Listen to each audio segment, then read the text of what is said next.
자정치 인터뷰, 오늘은 더불어민주당 우원식 원내대표 나오셨습니다.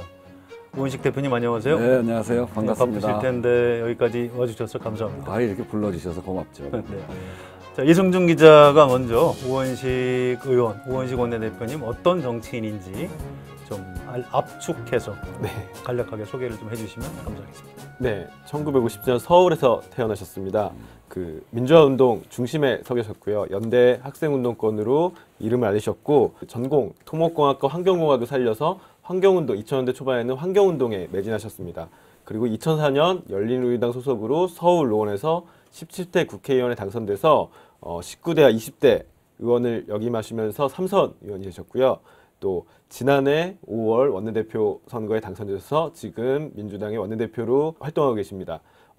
그 전공 분야를 찾으셔서 의정활동에서는 가습기 살균제 진상조사에서 중심에 서셨고요.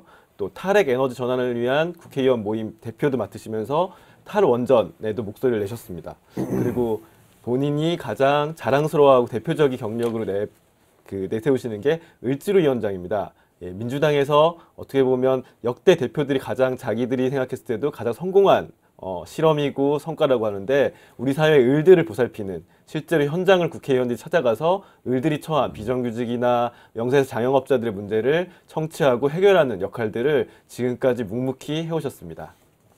예, 압축해서 소개해달라고 그랬는데 굉장히 길게 하시네요. 상당히 좀 파란만장하게 하셨네요.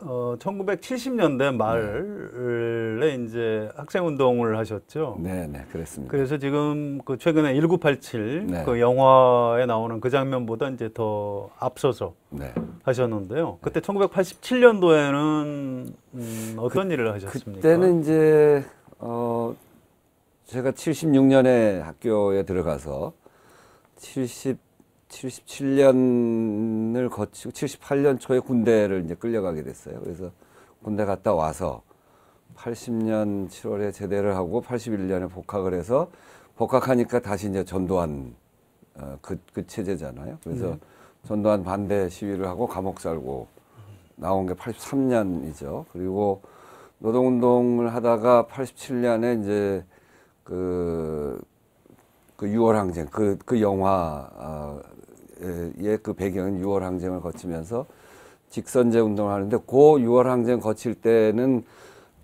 이 소위 호헌 반대하는 그런 그 제야민주화 운동에 참여해서 일을 했었고요. 또 그때는 복학을 해서 학교도 좀 다니면서 학생 신분이셨군요. 네. 그러고 있을 때입니다. 네, 알겠습니다. 영화는 보셨습니까? 네, 영화 봤어요. 네, 뭐 눈물이 좀 안 나시던가요? 아, 눈물이 많이 나서. 알겠습니다. 자, 사회적 대타협 경청 간담회를 이제 계속 월요일부터 하고 계신데요. 오늘은 어디 다녀오셨습니까? 오늘은 민주노총 다녀왔습니다. 누구 만나셨나요? 거기 김명환 위원장을 비롯해서 집행부를 다 만났죠. 네. 월요일에는 대한상의를 갔고 화요일은 한국노총, 그리고 어제는 경총을 가고 오늘 이제 민주노총을 가고 내일은 중기중앙회를 가는데 요즘 아주 그 여러 가지 그 현안들이 많이 있지 않습니까? 근로시간 단축도 있고 또 최저임금과 관련해서 갈등도 상당히 있기도 하고 또 최저임금 산입 범위를 어떻게 할 거냐 하는 문제도 있고 또 한편으로는 이제 그런 거는 소득주도 성장과 관련된 이슈들인데 또 혁신 성장과 관련해서 기업들의 규제를 풀어달라고 하는 새로운 성장 동력을 만들기 위한 규제를 풀어달라고 하는 요구도 있고 그래서 이런 것들을 다 이해관계를 잘 조절을 해서 그러고 가야 되는 일들이죠.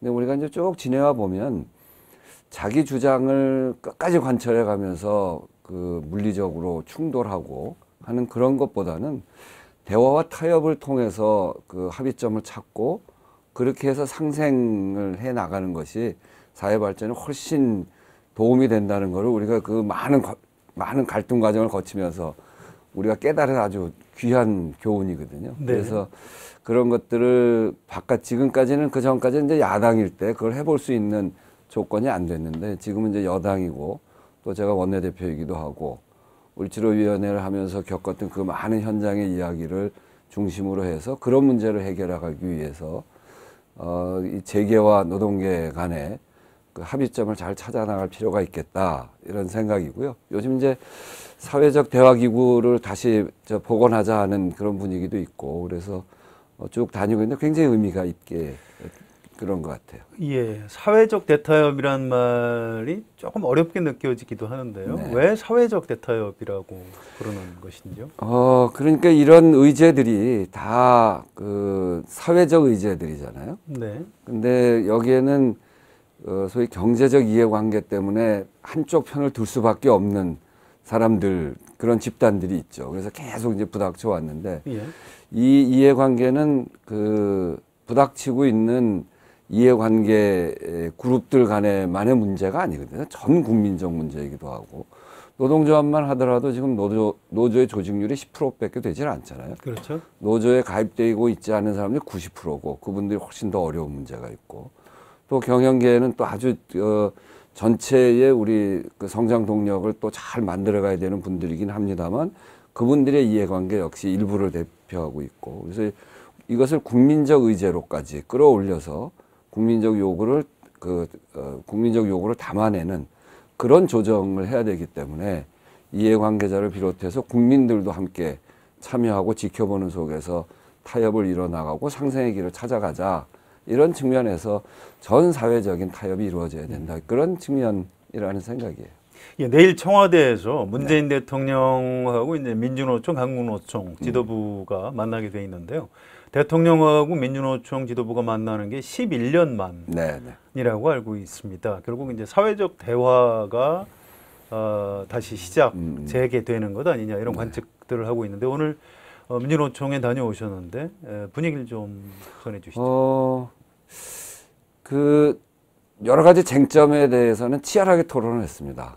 그러니까 근로시간 단축 그것은 필요한데 네. 지금 대법원 판결도 있고 해서 근로시간 단축과 연동되어 있는 중복 할증 문제. 그러니까 휴일날 그 일을 할 경우에 네, 돈을 얼마를 주는 그때 50% 줄 거냐 100% 줄 거냐 하는 문제 가지고 예. 재계와 노동계 간에 아주 첨예하게 붙어 있거든요. 그 문제를 어떻게 풀 거냐. 이런 문제 가지고 이제 그 민주노총에서 보는 시간은 아주 분명하고요.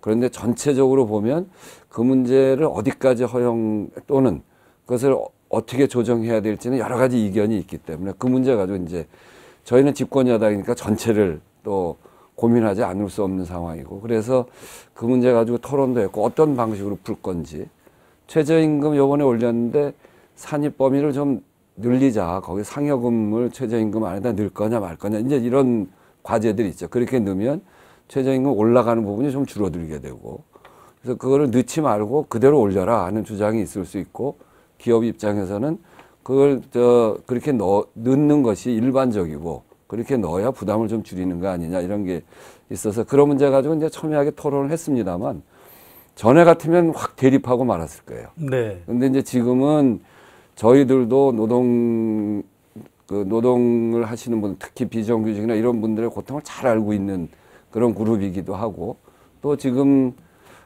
민주노총 새로운 집행부도 사회적 대화가 필요하다 이렇게 생각하는 집행부여서 네, 그렇군요. 이 문제를 대화 그리고 타협으로 문제를 풀어보자라고 하는 생각이 아주 강하신 분들이에요. 그래서 아주 대화 분위기는 좋았고요.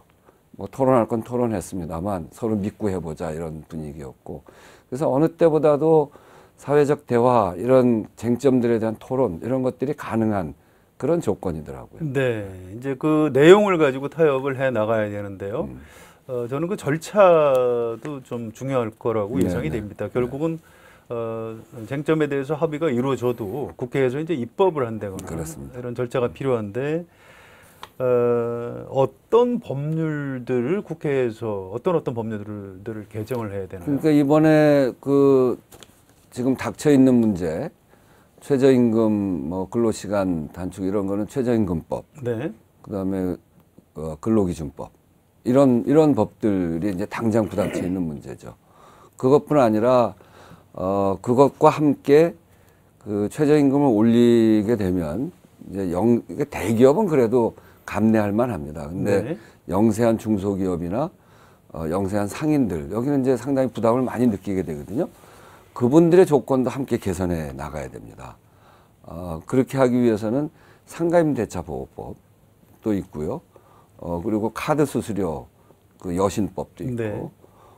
그리고 그 작은 기업들의 조건을 좀 더 개선시키기 위해서는 기술 탈취를 못하게 하는 법도 있고, 대리점 가맹점 이렇게 프랜차이즈 쪽에서는 프랜차이즈가 가맹 본사에게 대항할 수 있도록 하는, 대항해서 이 대항권을 가질 수 있는 그런 가맹사업 공정화에 관한 법, 대리점 공정화에 관한 법, 이런 법들을 같이 또 그러니까 이번 2월 국회에서 처리해 주면 그런 것들이 전체적으로 문제를 풀어가는 데 도움이 되죠. 문제는 좀 야당이 과연 이런 입법하는데 어느 정도 협조할 것이냐 이런 걱정이 있습니다. 노사정 할 때 그 정 안에 사실은 정부라는 게 정부와 국회까지 포함하는 그렇죠. 개념인데요. 네. 지금 현실적으로는 야당은 노사정 대화에 이제 참여를 하지 않고 있는 것이고요. 나중에 그 법안들이 올라가면 국회에서 결국 여야 간에 이제 타협이 이루어져야 될 것 같은데요. 지금 자유한국당에서는 뭐 문재인 정부의 입법 자체를 뭐 사회주의 정책이다. 무조건 반대하고 네, 네. 이제 이런 분위기인데, 자 이거 앞으로 원내대표로서 국회에서 이거 가능할까요? 그게 이제 제일 어려운 부분입니다. 그 이제 작년에 원내대표 첫 해 5월부터 12월까지 그때는 이제 뭐 예산, 인사 이런 게 있어서 과반이면 되기 때문에 그렇죠. 국민의당의 그 지원을 좀 받으면 그게 이제 가능해서 협상을 잘하면 이게 가능한데, 지금부터 이제 입법을 해야 되는 거잖아요. 이 과제가 다 입법 과제인데, 입법 과제는 국회 선진화법에 의해서 180명의 동의를 얻으면 패스트트랙에 올릴 수 있어요. 네. 그럼 330일 후에는 과반 의결로 가능해집니다. 그게 네. 본회의로 올라가니까. 그렇지 않고 이걸 바로 통과시키려면 모든 당의 동의를 얻어야 돼요. 하나하나 그렇게 하려면 하나하나 자유한국당하고 거래하는 방식으로 해야 되는데, 문제는 자유한국당이 뭘 꼭 하고 싶은 일이 또 별로 없어요. 네, 야당이 그렇죠. 네, 그래서 뭐 이렇게 딜을 할 그런 요구가 있으면 좋겠는데 그런 것도 별로 없어서 사실은 어려운데, 결국 지금 뭐 커다랗게 두 가지 과제죠. 하나는 민주주의와 관련된 과제들, 뭐 공수처라든지 네. 검찰개혁이랄지 뭐 이런 국정원법이랄지 이런 거는 그것대로 이제 어려움이 있습니다만, 이 민생 법안은 사실은 국민들의 삶하고 직결되어 있고, 그리고 그 문제를 하나하나 막는 것을 잘 우리가 국민들한테 알리면 그것으로 해서 상당한 타격을 받게 될 거거든요. 근데 지금으로서는 뭐 우리가 내놓으면 무조건 반대하고 있기 때문에 난감하고 좀 어려운 과제입니다만, 국민들한테 어떻게 잘 알려내느냐, 그것을 정확하게 이슈를 만들어서 정확한 문제 제기를 하고 국민들이 알려질 경우에, 이게 지방선거도 이제 얼마 안 남았잖아요. 그럴 경우에 또 야당이 이걸 얼마큼 버틸 수 있을지 그것도 한번 봐야죠. 알겠습니다. 저희는 이런 지금 우리한테 주어져 있는 국면 이런 것들을 잘 좀 잘 살펴가면서 야당의 동의를 얻을 수 있는 여러 가지 그 전술을 잘 써야 될 것 같습니다. 그리고 이번 2월 달에는 꼭 해야 됩니다. 네. 너무나 이 국민들의 민생이 어렵기 때문에. 예, 야당과의 관계는 제가 좀 이따 좀 더 자세히 여쭤보기로 하고요. 일단 정치적인 그 관심사 이성준 기자가 좀 이어주실까요? 네, 근데 이번에도 또 자유한국당 얘기를 안 할 수가 없는데요. 네. 이제 개헌 논의가 어쨌든 지금 그 물위에 올랐는데 자유한국당이 계속 반대하고 있잖아요. 네. 지방선거와 국민투표 동시 진행에 대해서 이거는 좀 어떻게 풀어 나가실 계획이세요? 참 그게 좀 황당해요. 이 지난 대선 때 그 국민투표를, 개헌 국민투표를 지방선거 때 같이 하자고 그랬거든요. 그건 여러 가지 이유가 있습니다. 첫 번째는 이 개헌만 가지고 국민투표를 붙일 때 그게 이 개헌을 하기 위한 국민투표율 50%를 넘길 수 있느냐, 그거 굉장히 어렵거든요. 옛날 87년에도 대통령 선거와 개헌 투표가 같이 있었잖아요. 그러니까 그때 같은 시기에 있었거든요.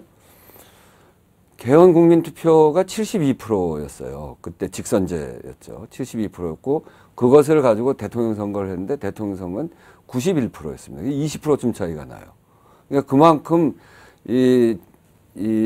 뭐 대통령 선거나 총선이나 여기는 관심이 더 높아도 개헌 문제는 그거보다 좀 떨어지게 돼 있는 건데 지금은 지방선거를 하더라도 이게 50%를 넘을지 말지 대개 55%나 60% 정도로 보는데 개헌 투표를 따로 할 경우에 50%를 넘길 수 있을지 그게 굉장히 불투명하기 때문에 이걸 같이 붙이자고 하는 것도 있고 또 개헌 투표를 따로 할 경우에 거기 들어가는 비용도 굉장히 많이 들어간단 말이에요. 지금 우리들이 대략 잡은 걸 이걸 따로 할 경우에는 같이 하는 것에 비해서 1227억이 더 들어가는 걸로 지금 계산이 되고 있거든요. 그래서 그 국민들이 왜 그걸 따로 하냐 이런 지적이 있을 수 있고 그래서 지난 대선 때 모든 후보가 다 동시투표로 하자 이렇게 약속을 한 건데 그건 국민하고 약속이죠. 근데 자유한국당이 끝나고 나서 이 지방선거의 유불리를 들어서 절대로 같이 못하겠다고 그런다. 공약을 이행하지 않겠다는 거거든요. 그리고 우리 보고도 공약을 이행하지 말라는 거예요. 그 어떻게 그런 자격이 어떻게 그 자유한국당에게 있습니까? 우리 공약을 지키겠다는데. 근데 그걸 아주 너무 억지로 지금 분리하자고 하는 건데 저는 국민들이 그것에 대해서 용납하지 않는다고 봅니다. 같이 하는 것이 지방선거에 불리하다 이렇게 하는데 같이 하지 않는 주장을 하는 것이 오히려 저는 지방선거에 자유한국당이 훨씬 더 불리할 거라고 생각해요. 근데 그런 점에서 저희는 좀 더 압박을 할 거고 공약을 지키고 그리고 개헌이 실제로 될 수 있도록 이걸 분리하자고 하는 거는 속으로는 개헌을 안 하겠다는 이야기랑 같은 이야기예요. 투표율도 안 될 거고.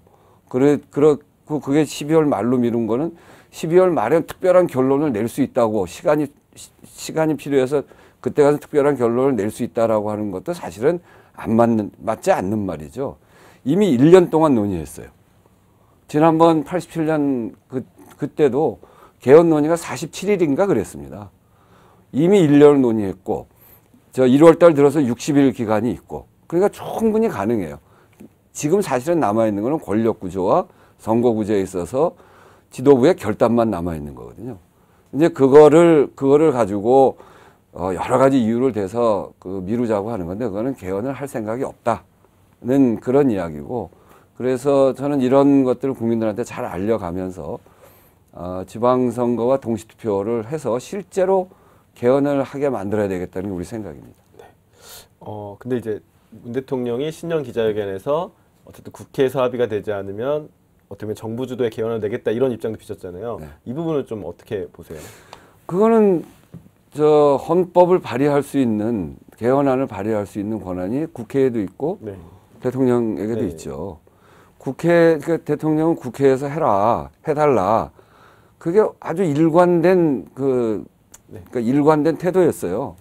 제가 원내대표가 당선된 게 작년 5월이고 대통령 당선되고 일주일 후에 제가 원내대표가 됐거든요. 그러고 한 3, 4일 있다가 청와대로 각 당 원내대표를 다 불렀습니다. 교섭단체 넷하고 정의당까지 해서 5. 그때도 그 얘기를 그대로 하셨어요. 국회에서 합의해달라. 그리고 나는 개헌 문제에 대해서 이렇게 생각한다. 그때 다들 뭐 맞는 말씀이시다. 대통령의 개헌 의지가 분명하다. 이렇게 좋다고들 그랬었습니다. 그러니까 대통령이 지방선거와 동시투표한다고 하는 건 일관된 태도였고, 그리고 국회에서 먼저 합의해달라는 것이었고, 그러고 나서 국회에서 합의를 못하면 대통령은 대통령의 공약을 이행하겠다고 하는 것이고, 그리고 그렇게 하려면 2월 말, 늦어도 일정을 역산해 보면 3월 13일까지는 안을 발의해야 되거든요. 그래야 이 지방선거 때 동시투표가 가능해진단 말이에요. 60일 후에 국회에서 표결하고 30일 후에 개헌안을 국민투표에다 붙이는 거니까요. 그래서 3월 13일까지는 해야 되는 거예요. 그렇게 하려면 국회는 2월 말까지 끝내줘야죠. 그거 안 하고 나면 국회에서 합의를 못하면 그러면 대통령은 공약을 지키기 위해서 대통령이 발의하는 건 당연한 거죠. 그리고 그거는 대통령의 의무이기도 하고 공약을 지켜야 되는 의무이기도 하고 국민의 요구를 또 받드는 거기도 하고 또 그거는 대통령의 권한이기도 하고요. 네. 그래서 저는 네. 그렇게 가지 말고 제일 국민들의 의사를 제일 구조적으로 반영하는 구조가 국회니까 국회에서 2월 말까지 합의하자. 그렇게 얘기하는 겁니다. 네, 네. 최대한 어쨌든 자유한국당 설득하고 압박해서 네. 노력하시겠다 이렇게 이해를 할게요. 이제 개헌에서 또 이제 중요한 게 권력 구조 얘기잖아요. 이제 또 보시기에 뭐 4년 중인 대통령제 얘기도 나오고 의원 내각제도 나오고 이원 집정부제도 나오는데 어떤 형태가 좀 바람직하다고 보세요? 저는 뭐 기본적으로 우리 당의 다수 의사도 그렇고 국민들의 다수 의사는 4년 중임제라고 봅니다. 그것이 이제 5년 단임제가 갖고 있는 한계도 극복할 수 있고, 그리고 거기서 이제 또 뭐 미세 조정하면 대통령의 권한을 국회로 좀 더 보낼 수 있는 그런 것들도 있죠. 선거구제를 제대로 국민들의 의사를 반영하는 선거구제가 만들어진다면 권력구조에 있어서도 좀 더 유연성을 가져볼 수 있겠다. 이런 생각이에요. 지금처럼 소선거구제의 사표가 많은 구조에서 국민들의 의사가 제대로 반영되지 않고 이런 구조에서 내각제나 이원집정제로 가기에는 그 상당한 위험이 있고, 그래서 이 선거구제를 제대로 바꾸면 권력구조에서 좀 더 유연성을 갖고 볼 수 있는데, 기본적으로는 대통령 4년 중임제로 가는 것이 국민들의 의사를 제일 반영하는 것일 수 있겠다 이렇게 생각합니다. 네. 그리고 선거제도도 말씀하셨는데 정의당 같은 경우는 계속 그동안 거대 정당들이 선거제도 개혁에 소극적이다 이런 말을 하고 올해는 좀 적극적으로 응답하라 이런 입장을 보이고 있잖아요. 네. 근데 좀 여당 원내대표에서 보시기에는 선거제도 개편에 대해서는 저는 이제 지난번에 지난 대선 전에 문재인 대통령이 당대표 시절에 했던 혁신위원회가 있어요. 소위 김상곤 혁신위원회라고. 네네. 그 혁신위원회에서 내놨던 안이 연동형 비례대표제를 냈던 적이 있어요. 네네. 근데 그렇게 내놨는데 그걸 하려면 국회의원 수를 좀 늘려야 돼요. 그냥 비례를 좀 늘려야 되니까. 그랬다가 이제 국민적으로 굉장히 지탄을 받았는데, 기본적으로는 국민의 의사를 제대로 반영하는 구조가 비례성을 강화하는 거라고 생각합니다. 정의당도 이제 되게 그런 의사를 갖고 있고, 국민의당 일부도 그런 의사를 갖고 있거든요.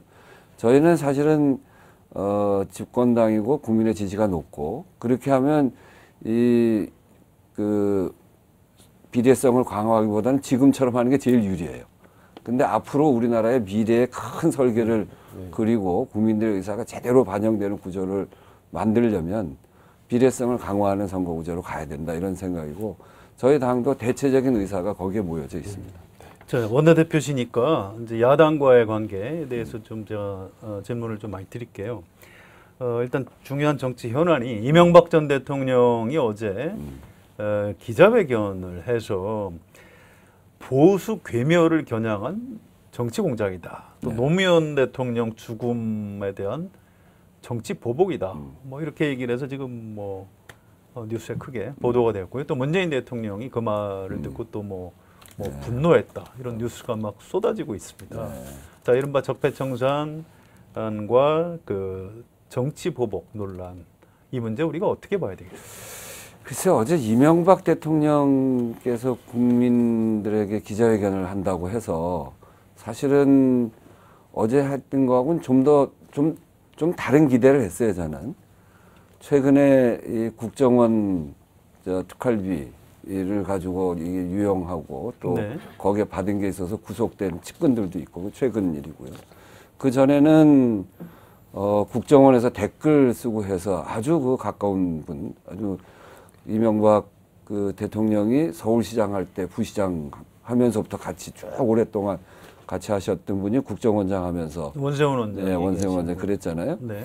그래서 그런 정도, 그만큼 이 측근들이 구속되고 문제점이 드러났으면 국민들에게 사과하는 기자회견을 할 줄 알았어요. 사과를 기대하셨고. 예.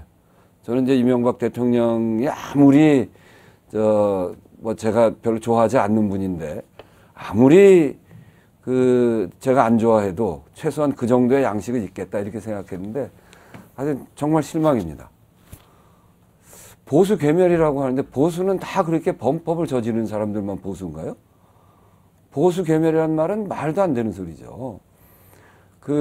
지금 이것은 과거에 잘못된 일들, 소위 적폐를 청산하고 사회를 좀 바로 잡아보자고 하는 것에서부터 출발하는 일이고, 그리고 그런 적폐는 누구 개인을 타겟으로 하는 것이 아니라 그런 시스템의 잘못을 드러내자고 하는 것이고, 그래서 잘못된 시스템을 바로 잡자고 하는 것이란 말이죠. 그런 과정에서 범법 행위들이 나타나는 것에 대해서는 반드시 처벌을 해야죠. 그런 것들 보고 그냥 눈 감고 넘어가면 다음에 그런 일이 발생되면 또 어떡합니까? 그렇기 때문에 이명박 대통령 주변에서 있었던 이런 잘못된 거, 앞으로도 그 밝혀야 될 일들이 굉장히 많잖아요. 다스는 누구 겁니까? 이것부터 밝혀야 되는 거 아니에요? 아직 안 밝혀졌죠. 그거 아직 다 안 밝혀졌죠. 거의 드러나고 있기는 합니다만. 그리고 4대강, 삽질, 그거 어떻게 할 거예요? 그것 이외에도 굉장히 많은 일들이 있는데 그런 것들을 밝혀나가면 이제는 그런 국민적 의혹에 대해서 이명박 대통령이 사과하고 잘못된 일에 대해서 드러난 일에 대해서는 사과하고 진솔하고 솔직하게 밝히는 것이 대통령이 해야 될 일입니다. 그렇게 해야 될 일을 보수를 뭐 괴멸시키고 있다. 보수가 아주 건강한 보수가 전부 다 죽었습니까? 애국하자. 이게 제대로 된 보수 아니에요? 나라의 기강을 바로 세우자. 이게 제대로 된 보수 아니에요? 나라의 기강을 흔들어 놓은 사람들이 그거를 제대로 잡자고 하는 그쪽에다 대고 보수를 괴멸시키기 위한 정치 공세다, 정치 보복이다 이렇게 얘기하는 건 정말 말이 안 되고요. 노무현 대통령의 죽음까지를 들먹여서 하는 건 그건 사자모욕입니다. 네. 본인들이 아마 그런 생각을 가지고 노무현 대통령을 그렇게 어렵게 했던 모양이죠. 원래 그런 마음을 갖고 있는 사람들이 모든 일을 그렇게 보는 거 아니에요.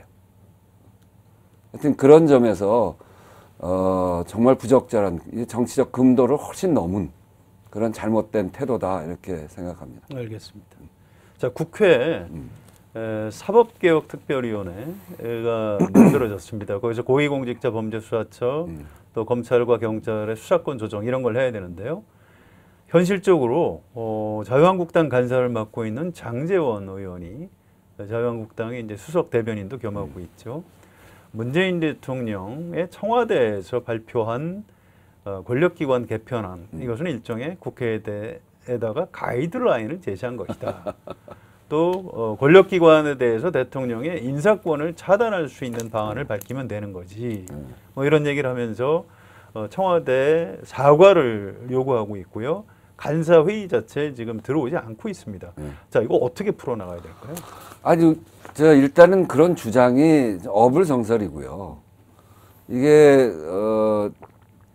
이 권력기관들에 대한 개혁, 네. 그건 꼭 필요하지 않습니까? 지금까지 검찰이 보여줬던 태도나 이런 것들, 그래서 수사권 조정 문제 또 검찰 자체를 조사할 수 있는 기관을 만드는 고위공직자를 조사할 수 있는 기관을 만들어서 견제를 시키게 하는 건 꼭 필요하단 말이에요. 이거를 하고자 하는 게 누굽니까? 국민의 요구입니다.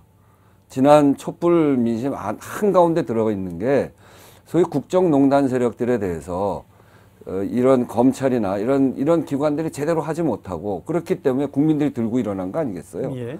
그래서 검찰을 개혁하자라고 하는 거는 국민의 요구고 그 국민의 요구에서 탄생된 게 문재인 정부입니다. 그 문재인 정부가 국민의 요구를 받아서 안을 내는 건 당연한 일이죠. 청와대에서 조국 수석이 안을 냈는데 그거는 대통령의 의지 표명입니다.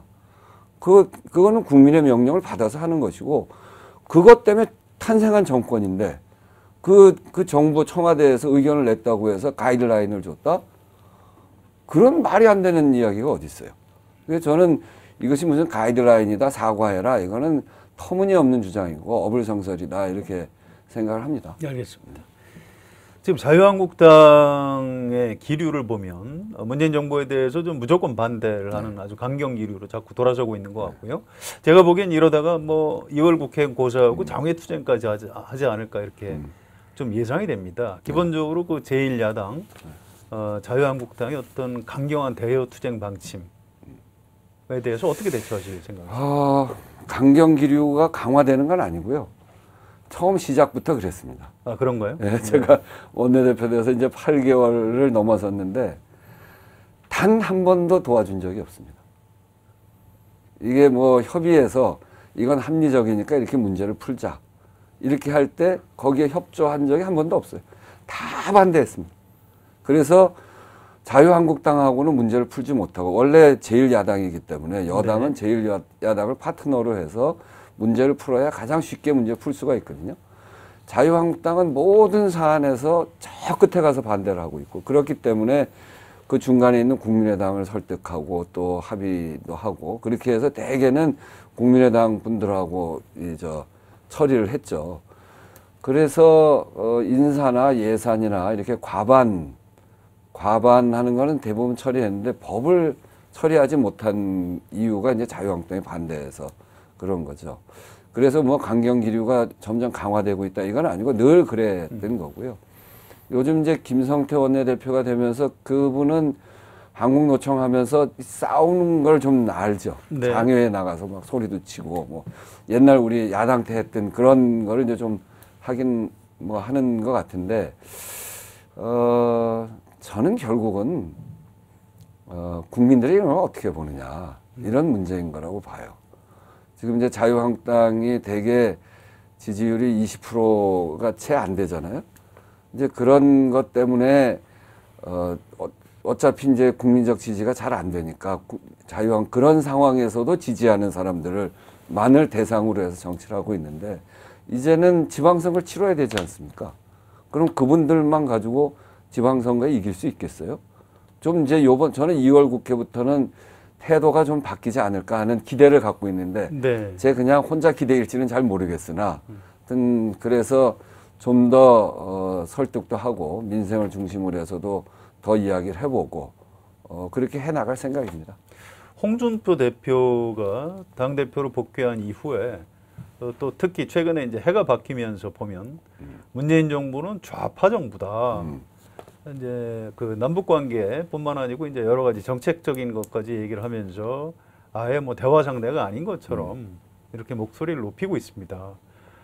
왜 그런다고 평가를 하시는지 또 홍준표 대표 어쨌든 당 대표가 그런 여당하고 대화하지 않겠다 이런 태도를 취하면은 앞으로 국회에서 원내대표로서 일을 하기 좀 어려워지시는 것 아닌가요? 어렵죠. 근데 우선은 이제 홍준표 대표가 과거의 패러다임에 그냥 이렇게 묻혀 있는 것 같아요. 그러니까 과거에는 분단을 중심으로 해서 네. 남북 간의 이 갈등, 긴장 이런 것을 한쪽 편만 들면 대개 반 정도의 지지를 받았잖아요. 그리고 또 이 남북 관계의 긴장을 완화, 또 햇볕 정책 이런 거 주장하면 반 정도의 지지를 받고 그게 이제 비슷했는데 이게 지난 그 박근혜 정권을 지나면서 굉장히 바뀌었습니다. 한편 그 문제도 있습니다만 합리적 보수, 그리고 우리 사회의 양식 이런 것들이 뭐냐, 소위 나라가 뭐냐 이런 문제 제기를 많이 했단 말이에요. 나라다운 나라가 이게 나라냐 이렇게 국민들이 많은 이야기를 했고 그게 결국 정권까지 바꿨거든요. 사회의 합리성이라고 하는 것을 우리 국민들이 이제 분단의 갈등이 또 한 축이 있습니다만 그거 못지않게 합리적인 사회, 이웃을 함께 고려하는 사회 이런 고민들을 우리 국민들이 굉장히 많이 그 과정을 거치면서 했고 훨씬 그런 부분에 있어서 자유한국당에 대한 지지를 철회를 한 거죠. 홍준표 대표는 혹시나 과거만 생각하고 이런 모든 문제를 사회주의라고 몰고 공산주의라고 몰고 좌파라고 몰고 이렇게 하면 절반 정도의 지지를 얻을 수 있을 거다라고 하는 과거의 환상에 빠져서 아직 하는 거 아니냐. 그거는 정말 시대의 변화를 잘 모른다 이렇게 생각하고요. 하여튼 뭐 요즘 사회주의 이야기하는 게 정말 터무니없는 게 많아서요. 일테면 무슨 사회적 기업, 뭐 사회적 기업법 이런 거 있잖아요. 그 사회가 들어가면 사회가 들어가면 사회주의라고 하니까 네. 그건 정말 어느 국민이 상식적으로 이해가 되겠어요. 그럼 점점 이렇게 고립되고 점점 어려워지는 것뿐이죠. 저는 자유한국당이 빨리 좀 이제는 그런 나락에서 좀 이렇게 정신을 좀 차리고 나왔으면 좋겠다 하는 생각이고요. 그것을 좀 나올 때 지지가 좀 넓어질 거예요. 문재인 정부에서 하는 아주 긍정적인 그런 정책들에 대해서는 지지도 하고 그러면서 정말 문제가 있는 정책에 대해서는 비판을 해야 이 비판이 힘을 갖지 모든 걸 비판하면 그 비판이 힘을 가질 수 있나요? 하여튼 이제 그렇고요. 지금 반대를 위한 반대를 계속하고 힘들게 하니까 원내는 사실 굉장히 힘듭니다. 그렇죠. 예, 저도 지난 8개월 하면서 굉장히 힘들게 했는데 이게 뭐 탄핵 끝에 만들어진 정권이기 때문에 갈등의 골도 굉장히 깊었고요. 교섭단체도 굉장히 많고 그래서 협상하기도 정말 힘들고 제1야당이 늘 반대하기 때문에 그 다른 정당을 다 모으면 겨우 과반이 될까 말까 하는 늘 그런 속에서 지난 그 8개월을 운영해 왔거든요. 그러니까 이게 될지 안 될지 잘 모르는 상황에서 해야 되는 거기 때문에 굉장히 어렵죠. 스트레스도 많고. 근데 제가 또 한편으로 좀 이렇게 자부심이 있는 거는 우리 헌정사상 가장 어려운 시기에 원내대표를 하고 있다라고 하는 자부심이고요. 또 하나는 그 방향이 가장 올바른 방향을 하는 가장 어려운 시기라고 하는 자부심이 크고 저는 그런 지금과 같은 이런 원내에서의 활동이 우리 사회에 이렇게 민주주의와 국민의 삶을 챙겨나가는데 굉장히 그 중요하고 보람찬 시기를 잘 거쳐가고 있다고 생각합니다. 자, 야당이 또 하나 있는데요. 지금 국민의당하고 바른정당이 통합선언을 네, 했습니다. 그리고 또 한쪽에서는 국민의당 일부에서 개혁신당을 만들겠다고 해서 분당이 눈앞에 와 있고요. 뭐 결과적으로 숫자는 비슷한지 모르겠습니다만 아무튼 그 제2야당의 어떤 지형 변화가 있을 것 같은데요. 일단 새로 만들어지는 통합신당이 문재인 정부에 대해서 좀 더 좀 비판적으로 이런 태도를 취할 가능성이 높아 보입니다. 어떻게 예상하세요? 네, 그럴 것 같아요. 당장 뭐 한반도기 드는 거 가지고 네. 유승민 대표가 반대를 하니까 안철수 대표도 반대하잖아요. 좀 깜짝 놀랐어요. 안철수 대표가 국민의당을 만들 때 김대중 정신 이야기했잖아요. 그렇습니다. 김대중 전 대통령 입장에서 보면 평화를 상징하는 이런 그 남북의 화해 교류를 상징하는 한반도기를 김대중 대통령은 굉장히 반겨했을 것 같은데 네. 김대중 정신을 이야기하는 안철수 대표가 통합을 목전에 두고 유승민 대표랑 같이 이런 이 보조를 맞추는 거 보고 김대중은 이제 완전히 버렸나 이런 생각도 들더라고요. 네. 그래서 보수화되는 거는 분명할 것 같아요. 그럼 이제 우리한테는 좀 더 어려움이 있을 텐데, 근데 또 한편으로 생각해 보면 지난 연말에 그 마지막 협상하면서 굉장히 어려웠거든요. 국민의당이 이 법안 통과하는데 몇 가지 조건을 걸고 반대하고 있어서 정말 연말에 통과시켜야 되는데, 그래서 본회의를 여는 문제를 검토할 때 바른정당은 11분이 우리가 본회의를 열면 꼭 들어오겠다 이렇게 약속을 하셨어요. 그리고 네. 그렇게 의견을 모았고요. 오히려 바른정당이 협조적이에요. 네, 국민의당보다 그때는 바른정당이 더 협조적이었어요. 네.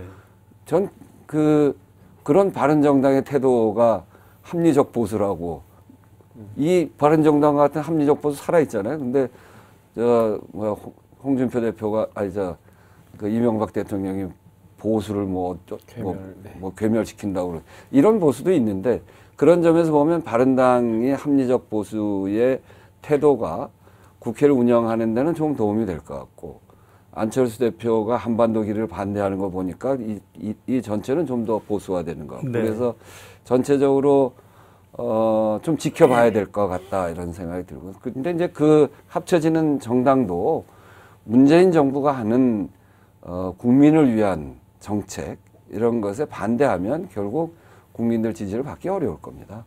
통합선언할 때 문재인 정부 도울 거는 돕겠다고 얘기가 들어있더라고요. 네, 뭐 그렇게 해야 되겠죠. 국민의당에서 나오는 그 개혁신당, 거기는 저희로서는 이제 굉장히 이렇게 정체성에서 일치하는 부분들이 꽤 많이 있죠. 네. 아마 통일 부분에서도 그럴 테고 민생 부분에서도 그럴 테고, 그래서 그 정당과는 아주 중요한 파트너로 생각하고 협력할 부분들은 협력을 해 나갈 생각입니다. 그 정당 숫자를 합쳐도 지금 과반이 조금 안 되는 거 예, 아닌가요? 그렇죠. 예, 역시 어려움을 좀 앞으로도 많이 겪으시겠네요. 네. 뭐 지금까지도 그랬는데요. 뭐. 네. 조금 중장기적인 질문일 수도 있겠습니다만, 네. 아무튼 국회선진화법 때문에 입법은 자유한국당이 반대하면 쉽지가 않지만, 네. 어쨌든 인사나 뭐 예산 이런 문제는 일단 과반 확보하는 게 중요할 것 같은데요. 그렇다면 어떤 통합까지는 아니래도 뭐 연정이나 어떤 연대, 정책 연대 또는 제휴 이런 것들을 좀 중장기적으로 집권 여당에서 검토할 필요 이런 건 없는 건가요? 이번 이제 지방선거를 거치고 나서 이제 지형이 어떻게 될지 좀 봐야 됩니다. 네. 우리가 뭐 완전히 뭐 제휴연대 배제하는 건 아니고 단지 국민 여론이 어떻게 될까. 이게 국민들은 명확하게 그 더불어민주당이 제대로 개혁 정책을 피고 네. 더불어민주당이 새로운 대한민국을 만들어라. 문재인 정부가 그렇게 만들어라라는 게 국민의 명령이라고 생각합니다.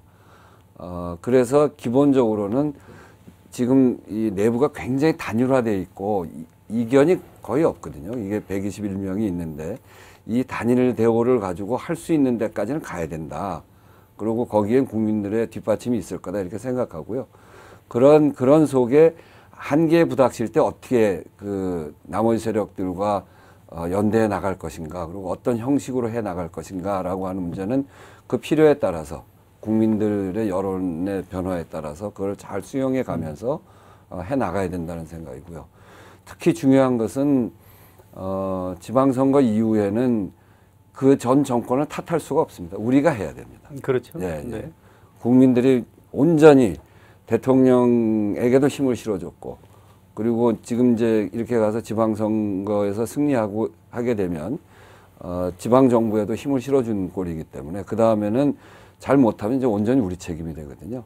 그 이후에 국정 운영을 제대로 해나갈 수 있는 그런 네. 구조를 어떻게 짤 거냐 하는 문제에 대해서는 좀 더 깊이 고민해 나가야 된다. 이렇게 생각합니다. 알겠습니다. 자, 지방선거는 지금 정당 지지율 같으면 압승할 것 같은데 실제로 네. 그렇게 될까요? 그건 꼭 그렇지는 않을 겁니다.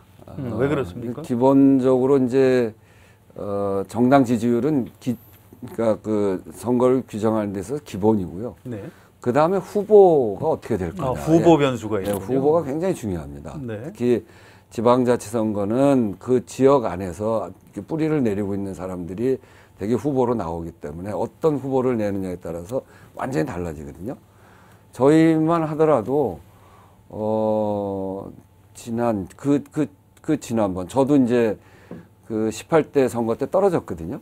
떨어질 때 보면 그때 열린우리당이 없어지고 나서 대통합민주신당으로 선거를 치렀는데 대통합민주신당 지지도가 20%가 채 안 됐을 거예요. 굉장히 낮았죠. 예. 네. 그때 선거를 치렀는데 그 당시 한나라당인가요? 그 후보하고 표 차이가 한 2, 3%밖에 차이가 안 나요. 그렇군요. 네. 네. 그러니까 그 굉장히 근접하는 거거든요. 그러니까 그거는 후보가 어떤 사람이냐, 또 그 당시에 정당 지지율이 어떻게 되느냐 이런 것들을 종합적으로 봐야 되기 때문에 앞으로 지방선거를 대비하는데 후보를 잘 내고 하는 문제가 굉장히 중요합니다. 알겠습니다. 자, 지금 더불어민주당하고 자유한국당 의석 차이가 3석 차이밖에 네. 나지 않습니다. 1, 2당이 바뀌게 되면 후반기 국회의장을 1당한테 주게 되는데 네.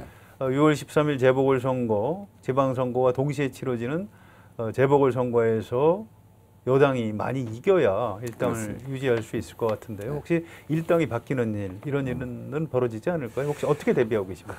지금 이제 여소야대여서 이제 굉장히 어렵잖아요. 제가 이제 그동안 이거를 하나하나 처리해 가는데 정말 혼신의 힘을 원내대표는 다 모으고 의원들이 일치단결해서 하나하나 넘어왔는데 그렇게 넘어오는 데는 이제 국회의장이 어떤 분이냐에 따라서 이 변수가 굉장히 많습니다. 그렇죠. 근데 만약에 여소야대 집권 여당이 여소야대 상황에서 의장까지 내주게 되면 굉장히 어려울 거예요. 그렇죠. 그럼 그 다음에 국회를 통해서 뭘 하는 거는 뭐 거의 불가능해지지 않을까 이렇게 생각이 되는데 그런 걸 잘 대비해야죠. 근데 잘 대비해야 된다. 그러니까 그 수단은 여러 가지가 있을 텐데 네. 수단은 좀 이렇게 잘 감춰놓고 있다가 감춰놓고 써야지. 계신다. 이거 벌써 다 내놓으면 상대가 다 알 거 아니에요. 그러면 알겠습니다. 대비가 잘 안 되니까. 아무튼 너무 걱정 안 해도 되겠습니까? 네. 알겠습니다.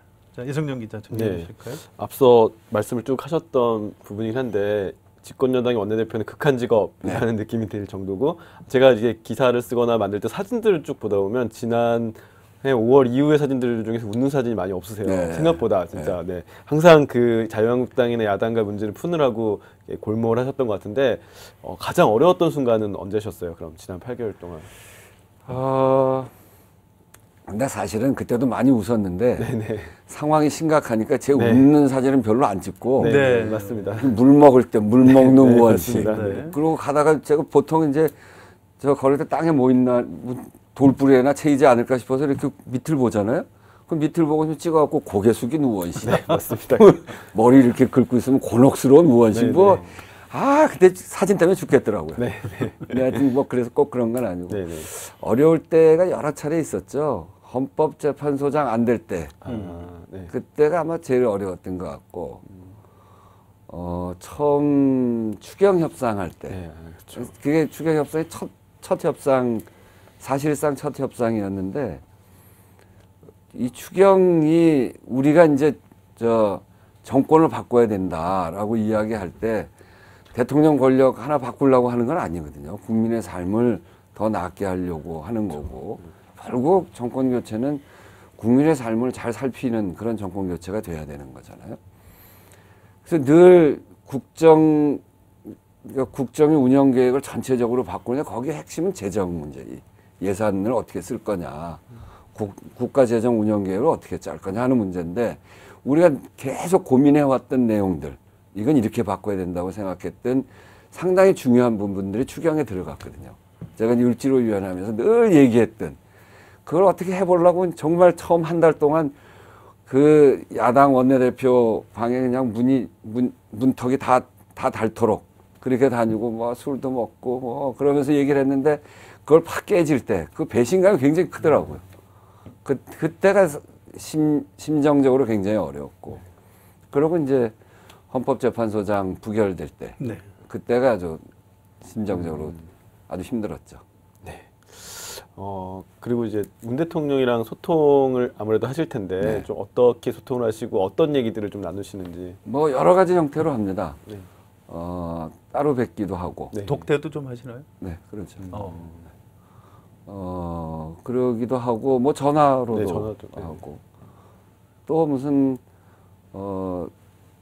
그 청와대하고 만나는 큰 모임 네, 같은 때가 있으면 잠깐 이야기하고 네, 네. 뭐 그래서 여러 가지로 하죠. 네, 뭐 어떤 걸 많이 좀 당부하거나 뭐 얘기를 건네나요, 대통령? 그때 현안에 따라서 네, 다 네. 다르니까요. 음, 근데 이제 대통령께서 그냥 그분이 이제 이렇게 그 웬만하면 뭐 찌푸리지 않고 이렇게 네. 웃기를 잘하세요. 네, 비행기에서 내려올 때 보면 내려와서 이렇게 악수할 때 뭐 좋은 일 있으면 그냥 활짝 웃고 네.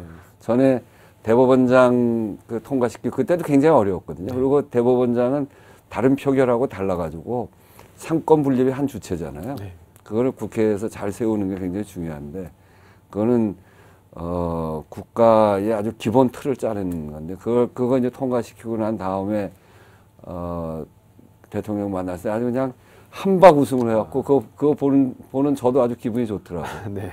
때로는 뭐 저한테는 어떤 경우에 공항에서 만났더니 대한민국에서 제일 바쁜 분이 오셨네. 뭐 그러기도 하고. 농담도 이렇게 만났네. 네. 네. 그리고 이제 원내대표 임기는 1년이다 보니까 네. 5월로 이제 종료가 되는데 남은 기간 동안에 좀 과제라고 할까요? 아니면 못다한 숙제 같은 것들이 좀 있을까요? 역시 민주주의의 제도를 완성해 가는 것하고 민생 문제죠. 네. 이게 이제 정권 교체의 핵심이 거기에 있는 거니까요. 공수처법, 그다음에 검경 수사권 분리하는 문제, 국정원법, 뭐 이런 법들을 잘 만드는 건데 사실은 거기에 굉장히 심혈을 기울인 겁니다. 근데 법사위에서는 도저히 되지가 않으니까 그 법안을 냈는데 법사위원장 반대죠. 그리고 법사위 안에는 검찰 출신들이 또 많아가지고 검찰 개혁에 대해서 아주 부정적인 의견들을 갖고 있죠. 지금 현행 유지 이렇게 돼 있는. 그래서 법사위에서 그게 아주 기초적인 논의도 안 되기 때문에 그래서 저걸 고민하고 방법을 찾다가 지난 연말에 그 원내대표 간에 합의를 하면서 제가 운영위원장을 최종적으로는 사실은 그러니까 제가 갖고 올 수가 없는 거였어요. 네. 정우택 원내대표가 본회의장 표결로 된 거기 때문에 그 정우택 원내대표가 사표를 내지 않으면 네. 그러면 넘어오질 않는 거죠. 그래서 합의가 안 되면 사표를 안 낼 테니까 그래서 넘어오기는 어려웠습니다. 그래서 그걸 최종적으로 제가 그러면 자유한국당으로 주면서 사법개혁특위를 만든 거죠. 그래서 사법개혁특위는 위원장이 우리 쪽이고요. 그리고 검찰개혁 소위에는 검찰 출신은 못 들어가게 만들었고, 그러니까 이제 해볼 만한 구조가 됐습니다. 근데 이제 자유한국당은 끝까지 막으려고 하겠죠. 근데 큰 변화는 논의는 가능해져 있거든요. 논의가 가능하면 자유한국당이 반대하고 그러면 법안을 조금 완화시키는 한이 있어도 여기서 어떻게 방법을 찾아야 됩니다. 그래서 공수처법을 만들고 그래서 만들어 놓으면 그 다음에는 이제 조금씩 강화하는 건 또 가능하니까, 그래서 거기서 어떻게든지 타협을 모색하고 또 필요하면 원내대표 간 교섭을 통해서도 해보고, 그래서 일단 틀은 만들어졌으니까 논의를 해나가면서 방법을 찾아볼 생각입니다. 네, 공수처법 말씀하셨고요. 그다음 마지막 질문인데, 서울에서 3선 의원 하셨고 또 이제 원내대표까지 하셨잖아요. 앞으로 이제 정치인 의원식의 꿈이라고 할까요? 어떤 걸 좀 하고 싶다. 예. 저는 제가 정치하는 이유가 거기 있다고 생각해요. 제가 이미 이제 지난 최고위원 선거 때도 주장하고 이 원내대표 하면서도 이야기했는데 이 슬로건은 두 개입니다. 현장에 답이 있다. 정치는 힘이 약한 사람들의 가장 강한 무기다. 이 두 개거든요. 결국 모든 정치, 국가가 다 마찬가지. 국가라는 게 조그만 무리들이 모여서 국가가 되는데 그 모으는 힘은 민심을 얻는 거거든요. 민심을 얻는 거는 군데군데 있는 힘 있는 사람들이 함부로 하는 게 그걸 못하게 하고, 거기에서 어려운 사람들의 삶을 보살펴주고, 그렇게 해야 민심을 얻고, 민심을 많이 얻을수록 튼튼한 왕조가 만들어졌잖아요. 옛날에 그런 국가가 만들어졌잖아요. 그렇듯이 국가의 기능은 원래 힘이 약한 사람들을 도와주는 게 국가의 본래 기능입니다. 정치의 본래 기능이 거기거든요.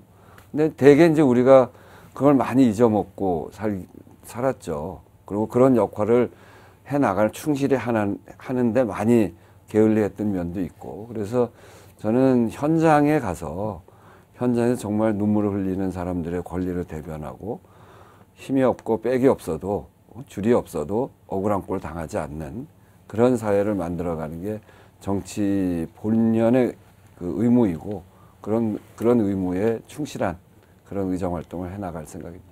네, 여러 가지 정치 현안에 대해서 자세하게 답변해 주셔서 감사하고요. 새해 초고 또 2월 임시국회 앞두고 잘 될까 이렇게 걱정하는 국민들이 많습니다. 이제 마무리 인사 좀 해주시면 감사하겠습니다. 네, 지난 촛불혁명과 문재인 정부의 탄생, 국민들의 선택은 기적과 같은 일이었습니다. 그 전까지 우리는 정말 암울한 그런 상황 속에서 국정농단을 해왔던 세력들 속에 있었는데, 이제는 국민들이 이렇게 크게 바꿔주셨습니다.